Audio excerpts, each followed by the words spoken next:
Let me first begin by saying I do see this to be a very fair question. As always, I'm going to explain why. For one, sometimes it's extremely obvious that religion is being used to take advantage of the weak, and that is from the purview of those outside or in, though sometimes those within choose not to look. What I mean by this is, whenever you see an impoverished congregation under the leadership of an obsessively rich person, you know they're being preyed on, though somehow they don't know it. Likewise, this can also be said for those religions that find themselves banging on doors in underprivileged neighborhoods, yet scarcely can be found in areas of esteem. Why would that be? There are of course those religions who take advantage of people in prisons, or those who feel belittled by a system of governance. In the black culture, we all know prison Muslims. You know your cousin who went to prison was just a regular criminal when he went in, and then he comes out and he's got his little kufi on and he's pretending to spout wisdom to you. Yeah, that's the one I'm talking about. Also, we can't forget the ones who haunt the hallways in hospitals. I mean, showing up at bedsides can absolutely seem like you're literally preying on the weak. So some of these things can be very obvious. When it is this obvious, how can we not take the question seriously? Secondly, generally speaking, weak people can be susceptible as they look for hope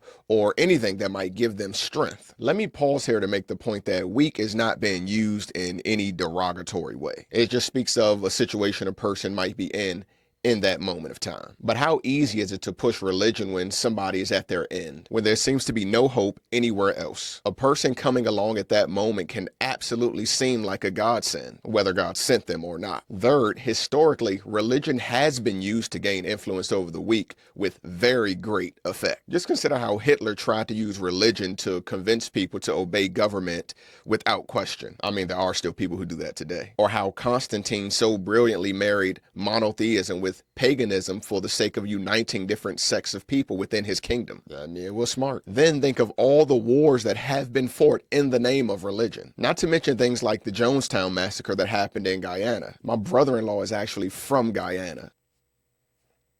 Fun fact, traveling through history, it's clear to see that religion has absolutely been used to sway people with great success, especially people who are weak and in doubt. So again, why wouldn't this be a great question for us to deal with? But there is one more point about what makes this a good and I would say necessary question. In America, many people who ask this question have actual firsthand experience with something like this, either first or secondhand. So to pretend they're just haters would do them a disservice. We have to remember that most of the people who question us have some form of experience with Christianity. After all, in America, Christianity has ruled as its dominant religion since its inception, whether they were truly practicing or not. So not everyone at least is spouting ignorant hate. Some people have personally been taken advantage of by religion when they were in a weak state. This can mean monetarily, mentally, and sadly, even sexually. So while there are people who are simply speaking what they've heard and not seen, not everyone is in that category. This is why we have to take the question seriously.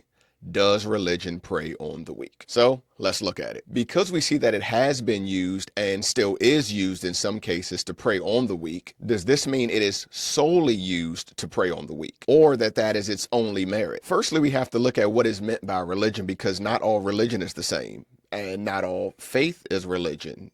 And what does that have to do with God anyway? Come with me. So by definition, religion is a particular system of faith and worship, obviously usually associated with the belief in and worship or veneration of a superhuman power or powers. Let's simplify that just a bit. Religion is a system of practices created by the belief that one is following the desires of or doing the things that an extra human benefactor would want, in some way or form expecting a reward for this. A system of practices created by belief, or a way of life created by belief. But you want to know, how could this vary? Simple. The system is going to be based on the power behind it. That's going to be big about answering this question. What is the power behind the religion? I would already suggest that it's irresponsible and dishonest to put all religion in the same category, because the purpose of the force behind them varies so greatly. A God who says, "Feed me your children," versus a God who says, "I will feed your children," will have vastly different religious ideals. But that creates another very important thought. Faith and religion are not the same. I say this because when people say religion preys on the weak, they're not just speaking of systems. A lot of times they're speaking of the whole idea of faith. So if we're going to continue, I have to separate the two. By definition, faith is complete trust or confidence in someone or something. Strong belief in God based on spiritual spiritual keenness and not necessarily proof. In case you didn't catch the difference, religion is practice, faith is belief. Not the same. Stop playing, you see the difference. To be serious with this conversation, one must admit that faith and religion are not the same. Religion stems from faith, but faith is the root. So the question has to go to the root. That gives us two questions here actually. Does religion prey on the weak?